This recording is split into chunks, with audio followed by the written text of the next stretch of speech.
such a POC, some of the challenges we faced, how we solved them. We'll show demos, not live unfortunately because of stuff. And demo gods were not really working with us this week, so we decided to record them. Anything I forgot? No, let's go. No, we have roughly 127 slides, so be prepared. Roughly, give or take. Could have been 37 as well. Right, so we're going to talk about a project called Project Yoda, which is the lab version of Project Einstein.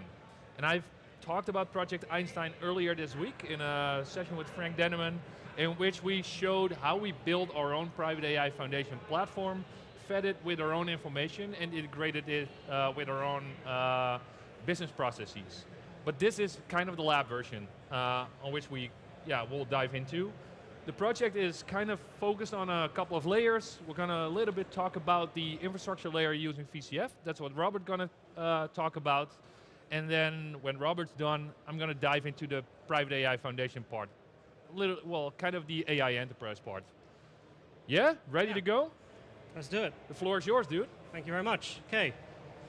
So, AI, it probably involves containers.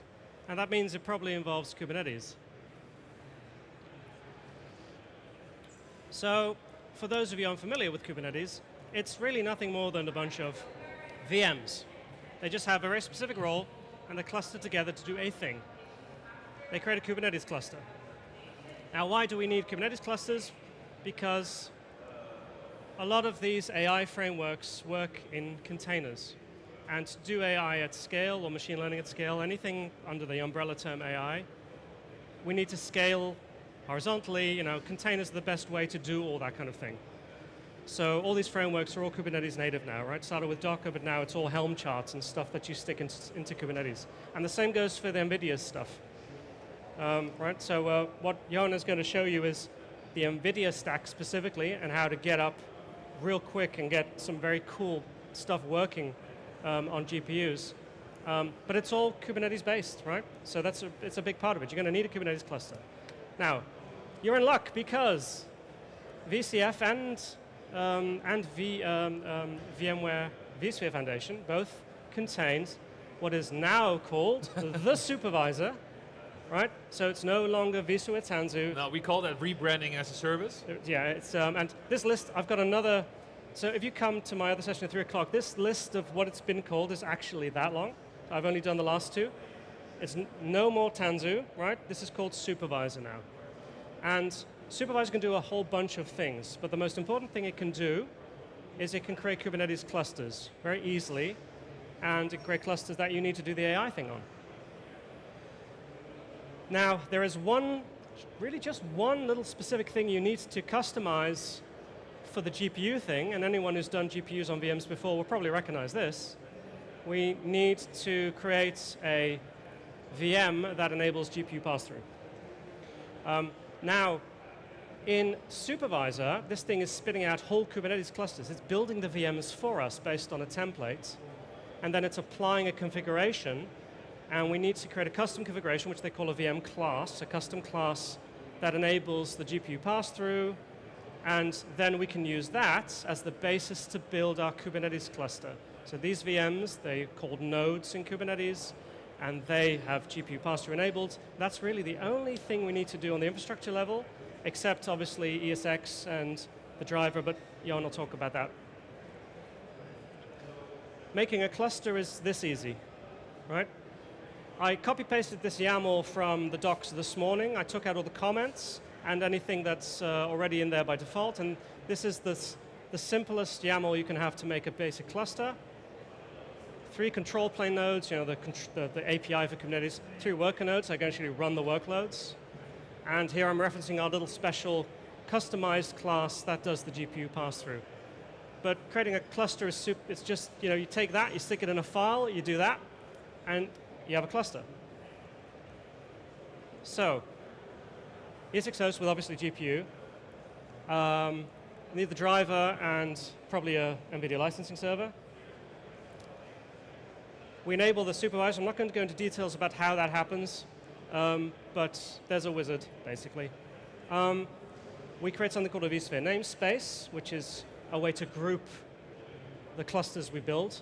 It's basically a resource pool with a bunch of extra stuff added on to make managing Kubernetes easier. We associate it with a network. This is where those VMs will go into, right, the nodes. We also need a load balancer. Now, there's a bunch of different load balancing options around Supervisor. I'm not going to go into that now. But you do need to do a load balancer thing before you continue. So that can be the AVI load balancer, or at this point still NSXT, but it's probably going to involve the AVI in some way. So you have to look into that, take care of that. And then once you have that, oh yeah, VIB network, because we're doing load balancing, right? So we have VIBs, virtual IPs. And then you can do this. You can say, make my cluster, and then we're going to install what we call operators. And I'm not going to go in detail, but that's his job. But Helm is just a tool to get stuff into Kubernetes. It's really not that more complicated than that. And an operator is a thing that does stuff inside Kubernetes dynamically. So the NVIDIA operator, you install the operator using Helm. It's very simple. It's just that line, basically, with a few more options tagged on. And the NVIDIA operator inside Kubernetes will actually bring up all the microservices that are needed by the NVIDIA framework to do GPU stuff. We're also going to install the NIM operator, which does a lot more stuff. But that also, so this ends up being a lot of different containers all running inside Kubernetes. And there's other stuff we can add on, like you can install Open Web UI in here. We'll get to why in a sec. Yeah, we'll show that in a demo. Oh, could you go back? Yeah, so there's one thing to mention. You see Harbor at the top right. So by show of hands, like who knows what would be your ideal container size? You build a container for a certain application. What will be the ideal size? Not thinking about AI at all. So an average microservices application. Couple hundred megs? Yeah? Who has heard about NIM? NVIDIA Inference Microservices. Right, so if you download like a decent model, Justin, what's a decent model, like a 30B model? It's big, eh? Right, so if you download that, you pull that, you run that, hypothetically you could easily end up with a Docker image that's 80 gigs in size. You don't want to store that in the default Harbor repository because it's unable to store it. So when deploying this, be aware that the Harbor registry needs to be increased in size and put it on storage. That makes sense as well. Yeah, well, that's basically it because the next slide. Oh, is this? Is awesome. Yours. Okay, let's talk about AI Enterprise. So, Private AI Foundation is based on VCF and AI Enterprise on top of that. And we're going to dive into the AI Enterprise stuff right now. So, on a very high level, you have the core services that you need to run a model or an inferencing application. So you have different types of models. Who has played around with Hugging Face so far? Oh, cool, couple of hands. So it's fairly easy to deploy a model. If you would use, for instance, a model from Meta, you have to register, and as soon as you've registered for that model, you can pull it, run it inside your environment. And if you do that in a custom way, it is, it's doable, but it can be complex. And this is why NVIDIA kind of invented the NVIDIA Inference Microservices, the NIMs. And a NIM is really, really, really awesome. Because what you basically do is you pull a single application to your infrastructure that contains everything you need to get started. It has the inference microservice. It has an optimized model. You can choose, and I'll show that in a bit. You can choose different models and fairly simple pull them. But it also has optimization for specific GPUs. It runs the vector database there as well. So you basically have a whole set of solutions, a whole set of microservices to really get you kickstarted.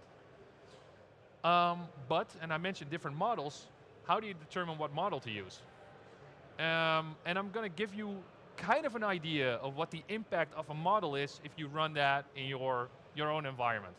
So I did a couple of experiments with different model sizes. Let's take a look at model Llama 3 8B first. So 8B means 8 billion parameters. One parameter is 2 bytes in size, so if you would run Llama 3B locally on your environment, it will take roughly 17 gigs of frame buffer just for the model, the base model to run. That's without any data being ingested in the model as well. So 17 gigs of frame buffer would definitely run on a single GPU, right? And I'm actually running this in a home lab with a 24 gig RTX 6000, run perfectly fine. Now, take another model, 7DB, which has 70 billion parameters. Requires 150 gigs of frame buffer. I have not found any NVIDIA GPUs in this case that have that amount of frame buffer on a single GPU, unless you would use something with NVLink, but that's a different situation. That's a challenge. And now, there's a Llama 3.1 405B model, which has 405 billion parameters, which requires roughly 900 gigs of frame buffer. Yeah, you're not going to put that on a single H100. So coming back to the question, like what model to choose, from a technical perspective, technical limitation perspective, this is definitely something you need to take into account. Choose a model that will run on your infrastructure, and we're talking about POCs, so don't exaggerate it by immediately going for a 405 model. And I'll explain a little bit from a model perspective, like what's the outcome, also what the difference is. And I'll show a really cool demo to show the impact. So some GPU considerations. Who has the money to buy a Blackwell SuperPod? Correct. Yeah? You can be honest. Right, so no one has. Well, no, Meta. Who works at Meta? Well, so there are some hardware considerations. Bigger models logically mean bigger or more GPUs. Huge models require big clusters. More models require more infrastructure, and it adds up. So the really important thing with a POC, and you can completely compare it to a traditional workload you would run on a vSphere cluster that requires an amount of RAM. RAM is the most important aspect of running such a model. As soon as you're gonna swap, performance will drop immediately. And sure, we heard a lot of things around memory tiering right now this week, which is really important, but this can kill you POC. So remember, if you're gonna do something like this, build an infrastructure to run that POC on, be aware of the limitations of your GPUs. So OEMs have different AI-focused options, and sizing and configuration in that regard is really important. One mistake we made in the past is, for instance, building on our own hardware or building a custom platform for a customer, and not assigning the right GPU to the right PCI lane. What happened was that multiple GPUs were assigned to a single lane, which was assigned to a single NUMA node, and as soon as we were extending the NUMA node to a different CPU, performance declined significantly. We saw the latency increase of the workload, so be aware that if you're going to go for a hardware option, the pre-built options that the OEMs deliver, like Dell or HPE, are definitely your way to go. Then from a GPU perspective, there are multiple ways, and Robert showed how to assign a GPU to a workload. There are different ways to assign those GPUs to the different workloads, if you want to. And you can take a picture of this table. There are a couple of things you need to take into account.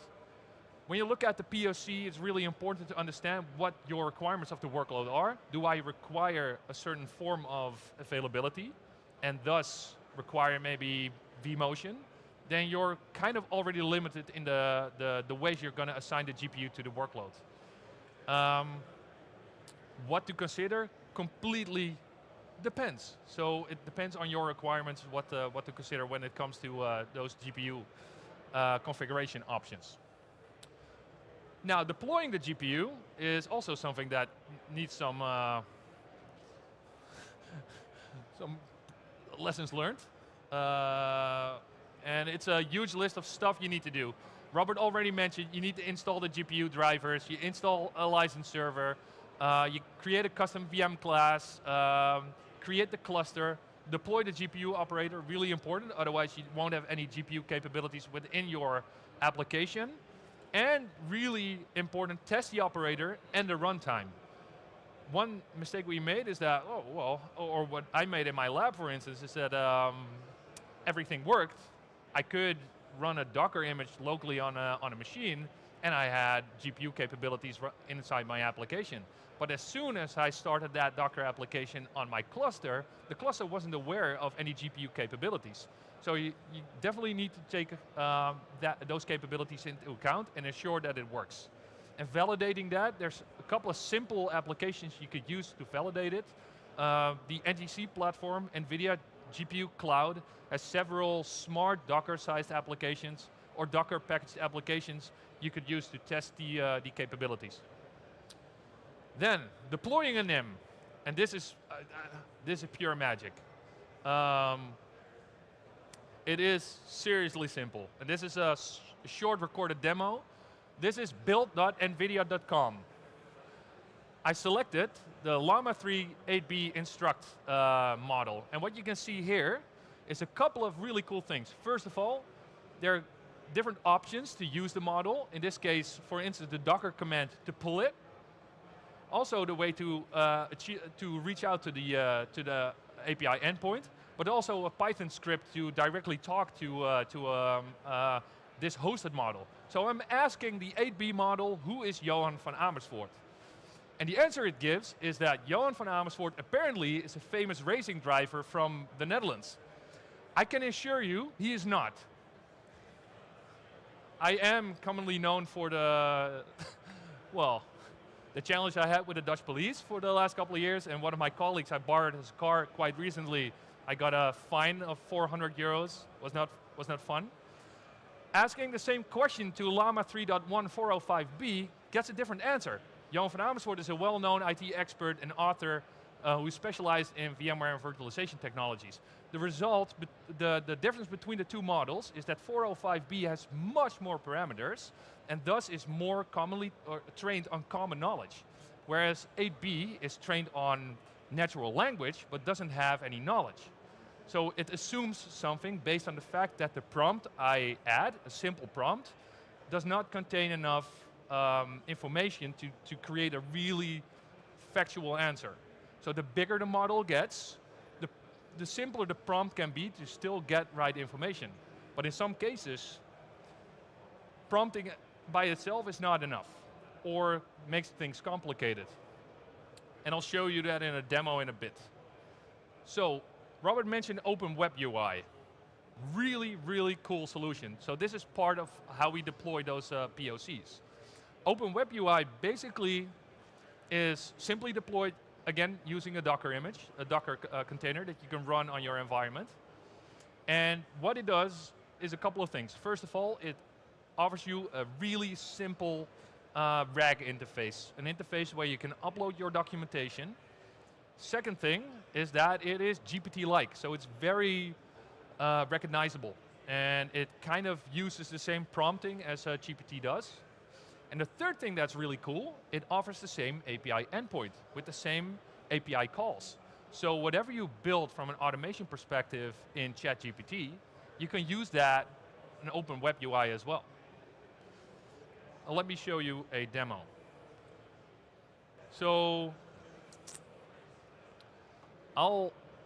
let's first dive into a little bit the configuration. So it works with workspaces.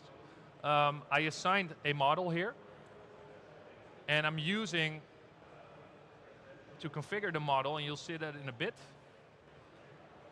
the model endpoint.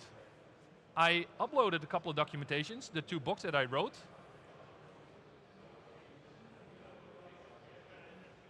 And if I now would ask a question, what is VDI? It'll answer the question based on the information it got from my 2 documents. I'm using a fairly small model, which I have no idea of VDI design guide, but based on these 2 documents, it kind of gives me the results. And in this case, he knows also that I'm an author based on these 2 books.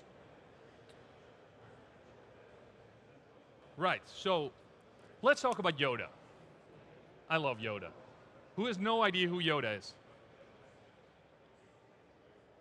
Are you lying? Or no, okay, good. I see there's a small animation issue in our slides. That's okay. We need that. That's the only thing you need to know right now. So what we built in terms of our POC is VCF with NVIDIA hardware based on Dell Technologies Power Edge AI servers. On top of that, we run the VCF stack, including ARIA and VKS. Thanks for renaming that. Then on top of that, we run the NIMs. In this case, a NIM based on 8B, Laba 3 8B. And on top of that, we fed documentation into the model. Now, what you saw just in the demo is how we were able to use the OpenWeb UI interface to talk to, again, OpenWeb UI. When we ask a question, we get answers from the model. Now, what we wanted to do in terms of the POC is because not everyone wants to use or consume such an interface, is do it differently. So we build a web service that integrates with Teams, and it uses a bot. So I can talk to a bot and I get the answer back in my Teams client.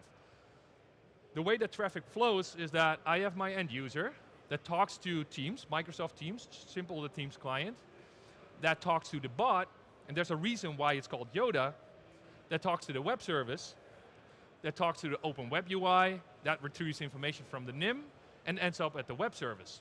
What I wanted to show in this demo is that the smaller the model, the less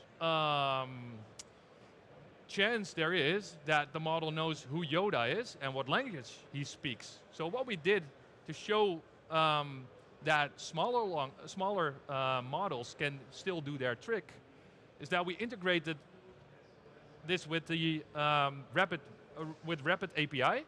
That is a service that offers different types of APIs. One of them is the Yoda API.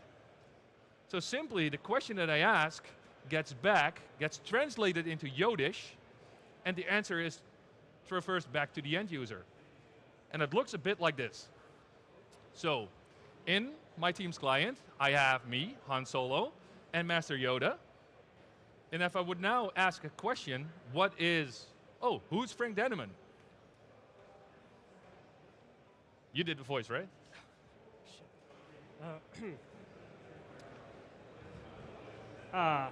Frank Denneman, a virtualization expert here. Deep knowledge of VMware technologies he has. Well, you get it. So the answer, what is Private AI Foundation? Oh, kind of same thing in Yodish. What's the number one question you would have to ask to Yoda? What's the number one question? Did Han shot first? We all want to know that, right? So Han shot first, apparently. Yoda knows it all. But this shows the simplicity of using a smaller model, using the right way of reaching out to APIs and getting the right information. And in this case, it saved our kind of our POC of using bigger models that have common knowledge of, in this case, Yodish. So some next steps. We can imagine that this kind of felt like drinking from a fire hose. We try to keep it as short as possible. We still have 1 minute and 35 seconds. But we can imagine you have questions, you'd like to know more. So this week, really cool, we launched our secure private AI service with NVIDIA, VMware, and Dell. And we can help customers build this for an enterprise-grade use case. So what we do end-to-end with those partners is build a VCF platform, get you kick-started on building that solution for you, but it doesn't end there, because honestly, building a POC, like showcasing an application, here's your chatbot, and now we'll leave the door. You saw how awesome the technology is. That is a challenge, because what happens if you are using Llama 3.1 8B right now, and next week a new model arises? So what we'll do as well is we'll help you, for instance, replace the model, help you to automate the process of feeding information into your vector database, but also offer platform engineering services to keep it secure, to keep it up to date, to automate the full process of building those applications for you. And I think this is just really cool. So if you want to know more, you can find more about the service as well as the stuff that we do on our website. We have 15 seconds, and I think we can still take on some questions, right? Are there any questions?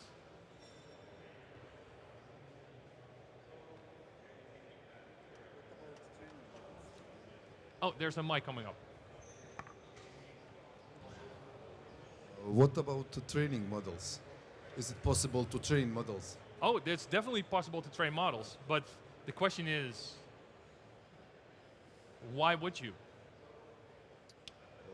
And it's not a trick question. So the thing that Meta does really well is pre-train models for you. The environmental footprint of training a model is so huge that I'm probably not able to share it. Maybe it's in the demo of the 405B model. What you can see is with every single model you use here.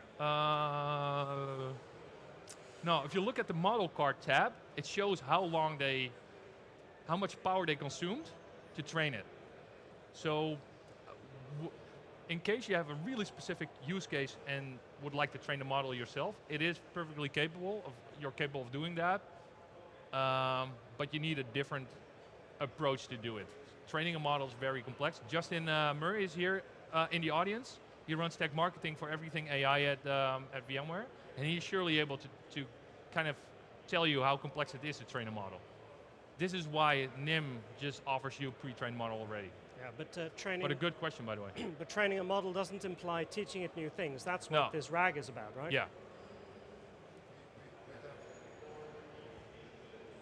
Something is wrong. Oh, the mic yeah. is dead. We have a specific set of data which we are using for training models.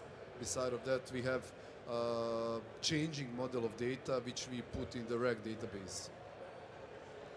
So in that case, we need to have some tool set for training models. Is it structured or unstructured data? For the structured. Structured data. Yes, for training is structured. Definitely take meet up with Justin. He'll be able to talk more about that in detail. Cool. Any more questions? Awesome. Then, well, enjoy the rest of the conference. Thanks for spending the time with us, and safe travels back if this is the last day.